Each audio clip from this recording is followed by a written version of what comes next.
Est-ce que vous avez déjà entendu parler des cartes Gotochi?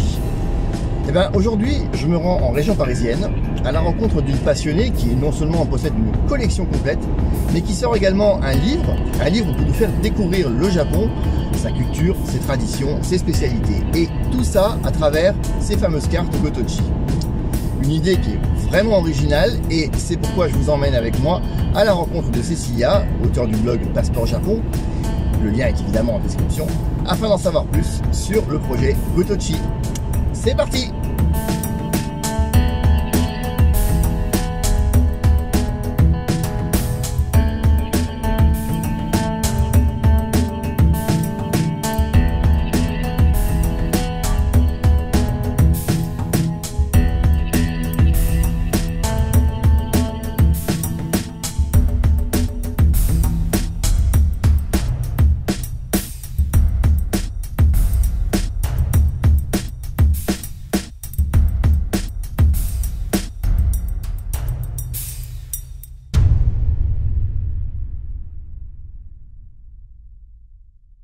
Bonjour Cécilia. Bonjour. Tout d'abord, merci de me recevoir chez toi et d'avoir accepté cette petite interview en vidéo pour parler de ton projet. Pour commencer, j'ai envie de te demander, est-ce que tu veux bien nous parler un peu de toi, déjà de ton parcours par rapport au Japon? Comment t'es venue la passion de ce pays déjà? En fait, moi je suis très banale de ce côté-là. J'ai découvert le Japon un peu comme beaucoup de jeunes de ma génération grâce au Club Dorothée. Hein. Je suis née en 85, donc je suis vraiment pile dans cette époque-là.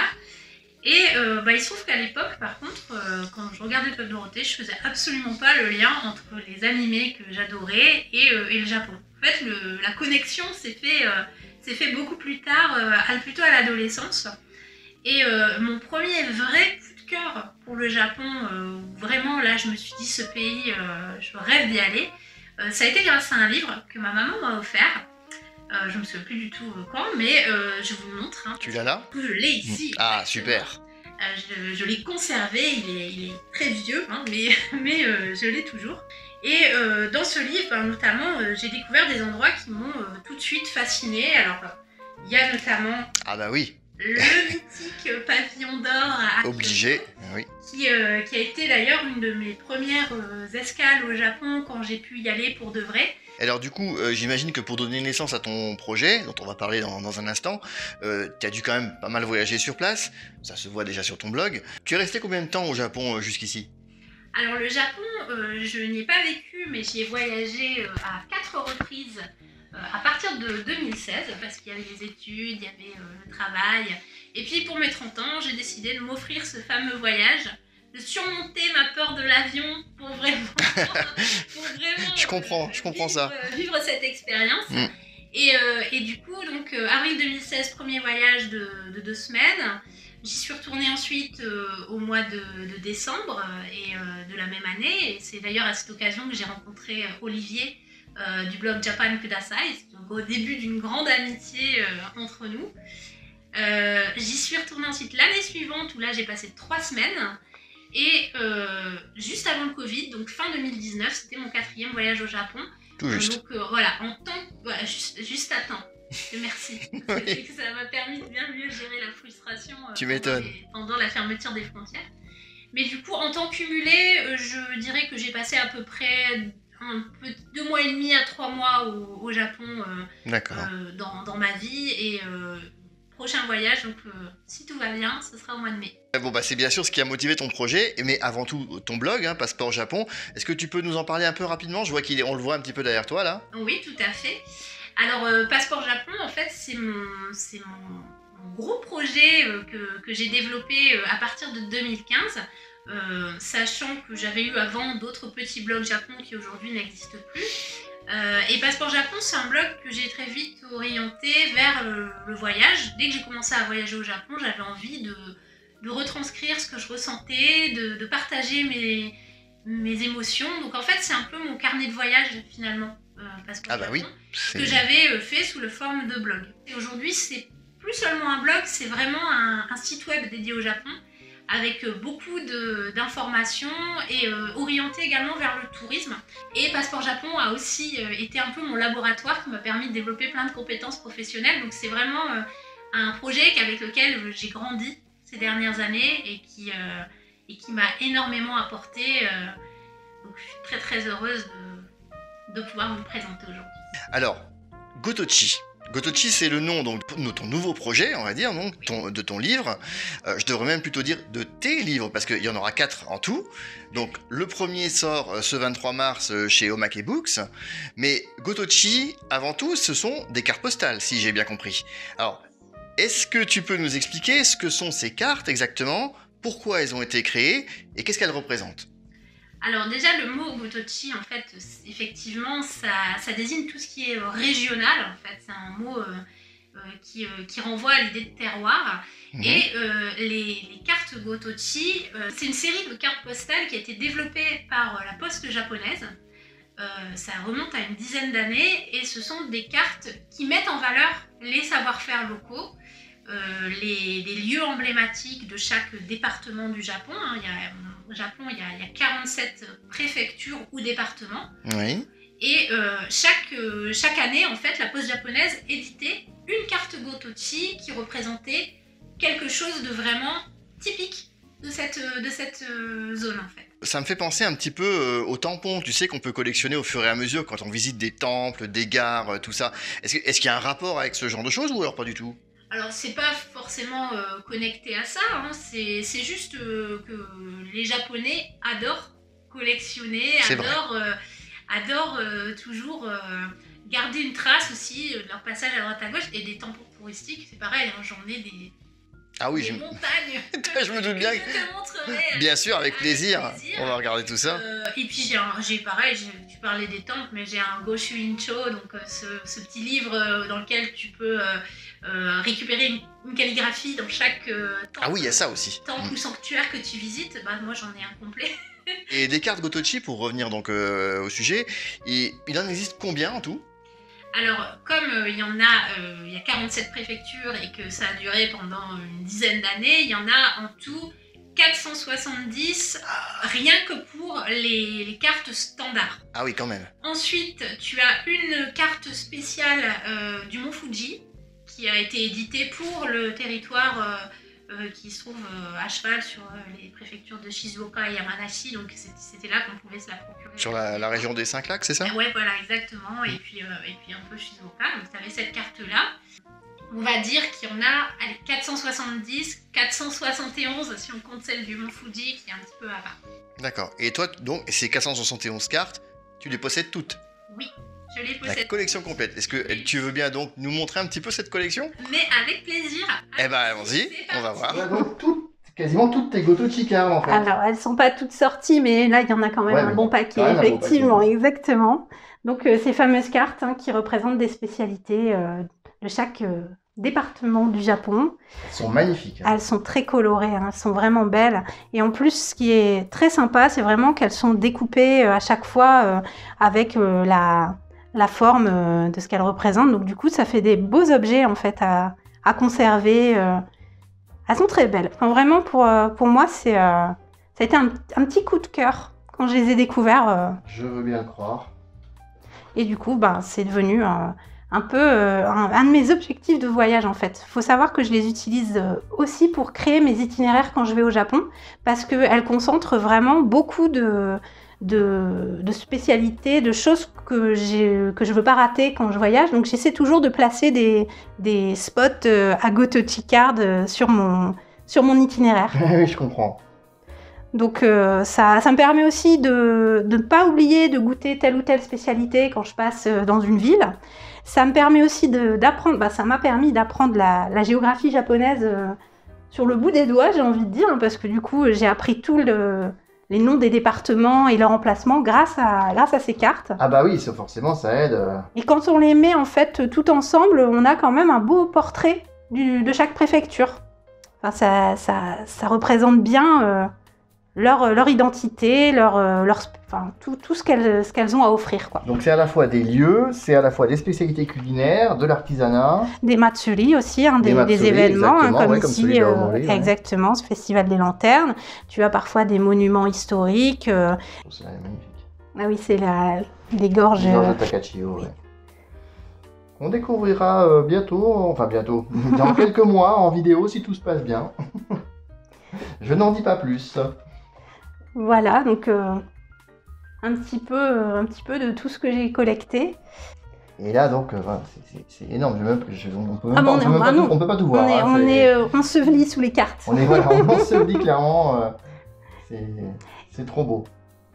Je comprends que tu sois devenu fan de ça, c'est clair. Bah, elles sont vraiment très très jolies.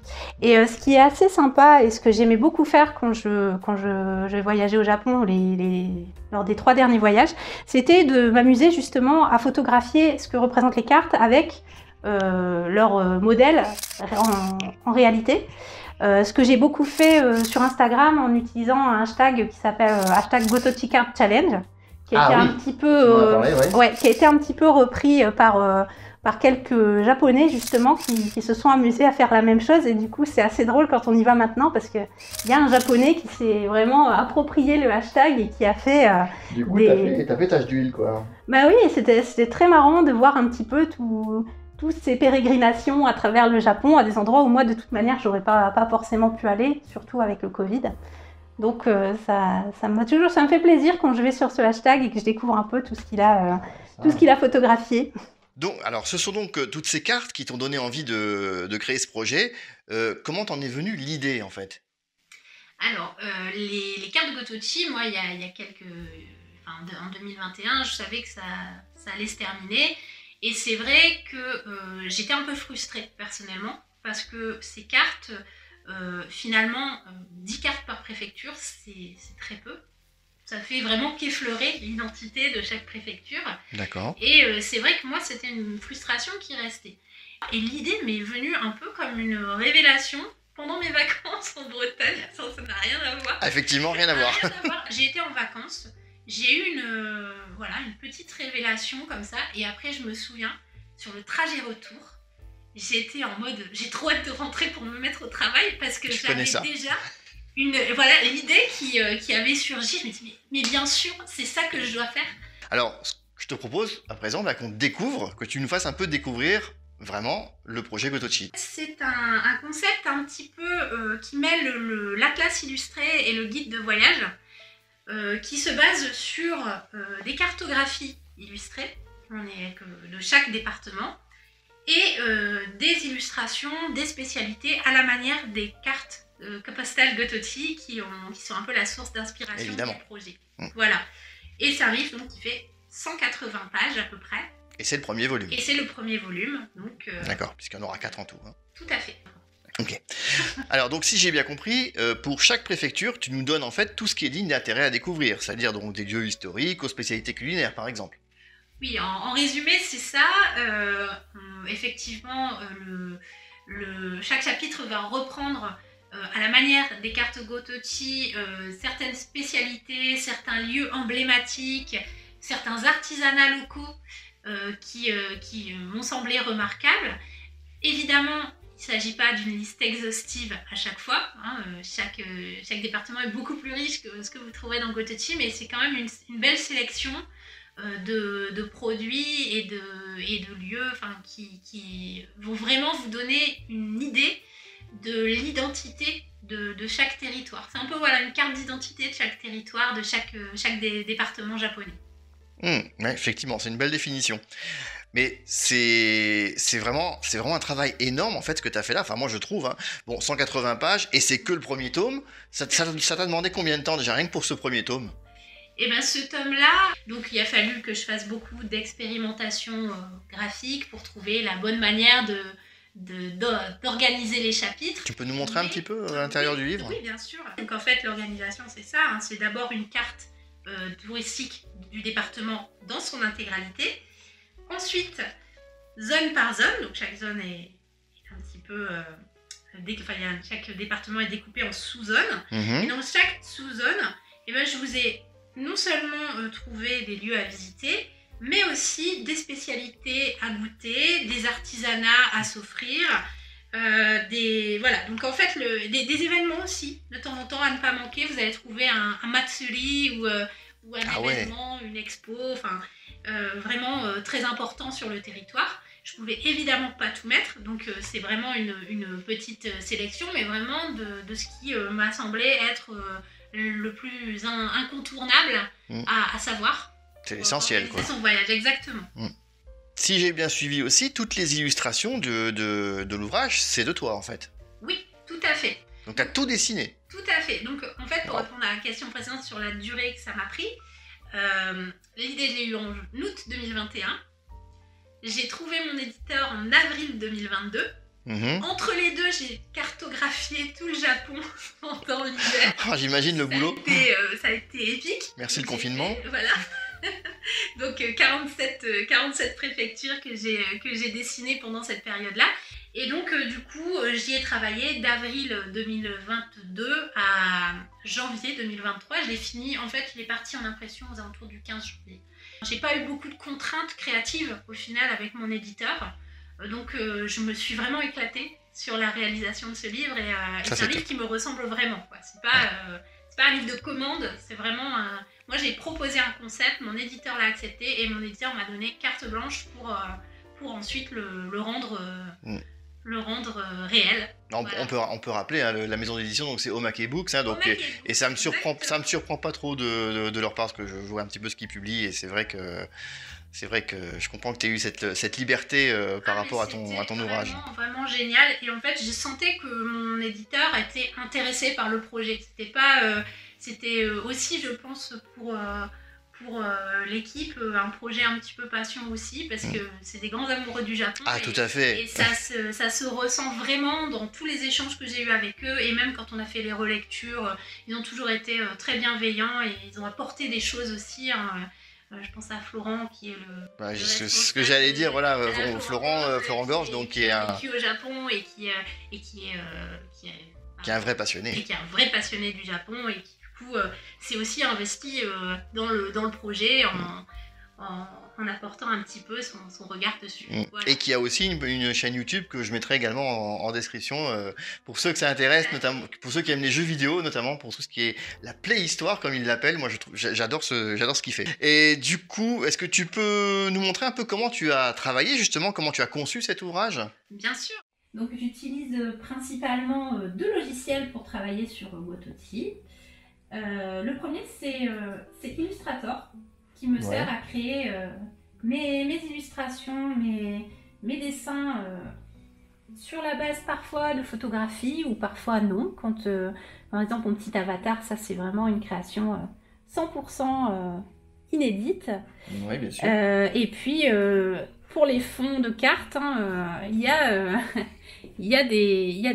Donc ça, cette carte-là, ce plan, c'est toi qui l'as entièrement recréé à partir des fonds de cartes donc qu'on a vu à l'instant donc de Google Maps. Oui, voilà, il fait, j'ai récupéré les fonds et après j'ai retravaillé. Évidemment, pour une carte, on peut pas faire n'importe quoi, donc il faut bien une base de travail clair. Hein. Donc j'ai utilisé des fonds de cartes existants comme modèle, que j'ai redessiné, adapté au graphisme du livre, et ensuite que j'ai intégré dans la maquette qui elle est faite sous InDesign, voilà. D'accord. Donc ici exemple, hein, donc ça c'est l'outil normal et en présentation au rendu final, quoi. Ça donne ça. D'accord. Donc c'est des blocs, hein, tout simplement, qu'on modifie. C'est un outil que tous les graphistes du monde quasiment vont utiliser. Oui, c'est connu. Oui, tout à fait. C'est un logiciel classique. Du coup, toutes les illustrations sont de toi, en fait. Tout à fait. Il y a plus de 400 illustrations complètement homemade dans le guide. Et elles sont... vous les trouverez nulle part ailleurs que dans Wototi. C'est ça, et donc voilà. y compris donc ces fameuses cartes. J'imagine que c'était ce qui avait le plus difficile à faire, non? Ça a pris beaucoup de temps, ouais, tout à fait. Surtout les fonds de cartes principaux, hein, comme celui-ci là de Hiroshima. Ça a été des mois de travail parce que du coup il y a le dessin, il y a le dessin du fond de carte et puis ensuite. T'as tout redessiné, toutes les petites îles là, c'est toi qui as tout redessiné, quoi. Ouais, j'ai redessiné tout ça et. C'est la version un peu hardcore du plan que je vous ai montré tout à l'heure. Là, c'est vraiment parce que l'échelle est beaucoup plus large. Et après, petit à petit, quand je crée les illustrations pour remplir les chapitres, petit à petit, je les intégrais aussi sur cette carte-là. Donc cette carte-là, elle a été finie quasiment en même temps que le chapitre a été terminé. parce que petit à petit, ça se remplissait. Je peux pas faire tout. D'abord en une Ah bah fois. non, c'est clair, oui, il faut que tu remplis au fur et à mesure. Ouais. Exactement. Au final, c'était quand même un plaisir de faire ça parce que j'ai découvert tellement de choses en me penchant sur la géographie que c'était vraiment un travail que j'ai adoré faire. Alors ce tome-là est donc consacré aux régions du Kansai et du Chugoku. Est-ce que tu veux bien juste nous les situer un petit peu sur une carte pour que tout le monde puisse repérer où ça se trouve? Alors le Kansai et le Chugoku, c'est ce qu'on a localisé comme étant l'ouest du Japon. En vérité, on aurait pu ajouter Shikoku à cette zone-là, mais bon, pour des raisons de découpage des tomes, ça aurait été compliqué de rajouter Shikoku là-dedans. Donc Shikoku, ce sera avec Kyushu, le Japon du Sud, on va dire. Mais toute la zone qu'on a traitée, en fait, donc Chugoku, c'est la pointe ouest de l'île de Honshu, donc la principale île du Japon. Ouais, alors je vous renvoie à la vidéo que j'avais faite sur les 4 îles principales du Japon, comme ça vous donnera une idée complète Voilà. du truc. J'en profite au passage. Hein. Tout à fait, tu as bien raison. Et donc le Chugoku, c'est 5 préfectures, hein. C'est les préfectures de Hiroshima, de Okayama, Shimane, Tottori et Yamaguchi, donc qui occupent cette zone-là. Et le Kansai, c'est la région voisine, un petit peu plus vers l'est. Donc c'est tout ce qui est autour de Kyoto, Kobe, Osaka. Vous avez aussi la péninsule de Kii, donc, qui est en fait la région de Wakayama et Mie, où vous avez les sentiers de pèlerinage de Kumano-Kodo. Et les alentours du lac Biwa également. Donc c'est un gros morceau qui se rapproche un petit peu du centre du Japon.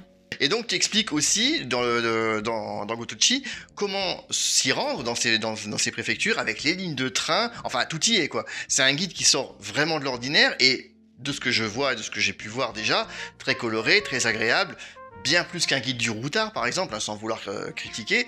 Moi j'ai envie de dire quelque part que c'est vraiment le livre à avoir sur soi quand on voyage au Japon et quand on prépare son voyage. Alors comme je l'ai dit, hein, moi je suis justement en train de préparer le mien pour cet automne. On aura l'occasion d'en reparler sur la chaîne, mais voilà, je sens que grâce à toi, mon planning, je vais encore devoir le modifier. Désolée. Bah, non mais il y a pas, alors là t'excuses surtout pas, il y a pas de problème. Pour répondre juste à ce que tu dis, c'est vrai que Gotochi, c'est pas le guide du routard, c'est pas un guide dans lequel vous allez trouver plein d'adresses, de restaurants, d'hôtels, etc. C'est pas du tout la démarche. C'est vraiment un guide qui vous donne un aperçu de l'identité d'un territoire, donc des spécialités que vous pourrez goûter. Parfois, je vais vous donner des adresses, par exemple une très vieille confiserie qui est là depuis 300 ans. Pour moi, c'est limite, voilà, ça fait partie de l'identité du territoire. Carrément. C'est pas quelque chose qui a émergé comme ça. Et en fait, le but du livre, c'est justement qu'il soit le plus pérenne possible. Hein. C'est pas non plus un livre qu'on va rééditer tous les ans comme un routard. Donc c'est pas du tout la même démarche non plus. Mmh. Et comme tu dis aussi, j'ai essayé de mettre en valeur les lignes de train et les modes d'accès aux différents lieux visités, tout simplement parce que le but du livre, c'est de vous emmener dans des endroits où vous ne seriez pas forcément allés. Et on sait tous que quand on a un JR Pass, on a tendance à choisir ses destinations en fonction du JR Pass. Donc on prend des lignes JR. Exactement, alors qu'en fait vous avez tout un réseau de petites lignes privées qui doublent un peu le maillage ferroviaire au Japon, qui vous permettent d'aller à d'autres endroits. Après, effectivement, il y a aussi des endroits qui ne sont accessibles qu'en voiture ou en bus. Là, j'ai pas dessiné toutes les routes, hein, c'est pas non plus une carte IGN ou Michelin, mais ça vous permet quand même de voir quel endroit sera accessible et quel endroit va vous demander un petit peu plus de logistique pour être... Mais c'est bien, c'est pratique quand même, parce que du coup, comme ça, on visualise tout de suite. Voilà, si on veut aller à tel endroit, on sait comment faire. L'idée de la carte, c'est de prendre de la hauteur un petit peu pour comprendre le territoire où on se rend et pas juste aller d'un point A à un point B sans forcément faire attention à ce qu'il y a autour. En fait. Du coup, alors évidemment, j'ai envie de te poser la question, quand doit paraître le second tome? Est-ce que tu as déjà une date? Alors, c'est un peu compliqué de le dire maintenant parce que je commence tout juste à l'écrire et du coup, je peux donner une fourchette, on va dire. Oui, je sais déjà bien. C'est que au plus tôt, le tome 2 sortirait pour Noël. Ah, c'est déjà pas mal. Au plus tard, pour Japan Expo l'année prochaine. Et ce sera peut-être à mi-chemin au printemps l'année prochaine, comme ça a été le cas pour ce tome 1. Je sais pas, mais en tout cas, on va dire que c'est dans cette fourchette-là que ça se situe, et ça devrait pas être plus tard que ça. Voilà. D'accord. Et cette fois, tu nous emmènes où? Alors, pour le tome 2, on va partir vers le Japon de l'Est. Donc cette fois-ci, on va se perdre un petit peu dans les Alpes japonaises de la région du Tsubu, les alentours du mont Fuji, et le Kanto, donc la région de Tokyo. De Tokyo, voilà. D'accord, super. Eh ben écoute, j'ai vraiment hâte que ce second tome paraisse, alors hein, franchement, vivement l'année prochaine, je suppose, parce qu'a priori... non mais bon, je pense qu'on va être nombreux à l'attendre quand même. Bon. En attendant, je rappelle donc que le premier volume de Gotochi est disponible à partir du 23 mars, donc directement sur le site de Domake Books. Le lien est bien évidemment dans la description, hein, pour celles et ceux qui veulent le commander. Est-ce que c'est une exclusivité proposée par ton éditeur, ou est-ce qu'on pourra le trouver aussi ailleurs en librairie? Il sera aussi en librairie, il sera à la FNAC, il sera dans la plupart des grandes librairies, il sera disponible sur Amazon également. D'ailleurs, je pense qu'on peut déjà le précommander sur certains sites. Ah, c'est cool. Plus généralistes. Donc voilà, il sera disponible un petit peu partout. Peut-être aussi qu'il faudra le commander, hein, parce qu'il n'y aura pas forcément des quantités phénoménales dans chaque librairie, mais voilà. Il sera disponible partout sans problème. Voilà, merci d'avoir suivi cette petite interview. Encore désolé pour la qualité audio, hein, ce sont malheureusement des choses qui arrivent, un micro qui lâche pour une fois que je tourne en dehors du studio. Voilà, il fallait que ça me tombe dessus, et puis bien sûr, je m'en suis aperçu lors du montage. Hein. En tout cas, n'hésitez pas, que ce soit pour découvrir le Japon en profondeur ou pour préparer un futur voyage, foncez, procurez-vous Gotochi, le premier volume consacré à l'ouest de Honshu, donc aux éditions Domake Books, le lien est en description naturellement. Le projet est original, bien présenté, ludique, on y apprend une foule de choses et on se balade à travers le Japon, alors franchement, que demander de plus, hein. Encore un immense merci à Cécilia de m'avoir reçu chez elle. Sinon, comme d'habitude, n'hésitez pas à liker la vidéo, surtout à la partager autour de vous, hein. Je suis sûr que Gotochi plaira à beaucoup de monde ici. Pensez à laisser aussi un petit commentaire, ça aide toujours la chaîne à être mieux référencée, et puis je crois qu'on a tous les deux, aussi bien Cécilia que moi, envie de savoir ce que vous pensez de son projet. Et puis enfin, bien sûr, abonnez-vous si ce n'est pas encore fait pour ne pas manquer les prochaines vidéos. Quant à moi, je vous dis à très bientôt, portez-vous bien, et continuez d'aimer le Japon. Matane!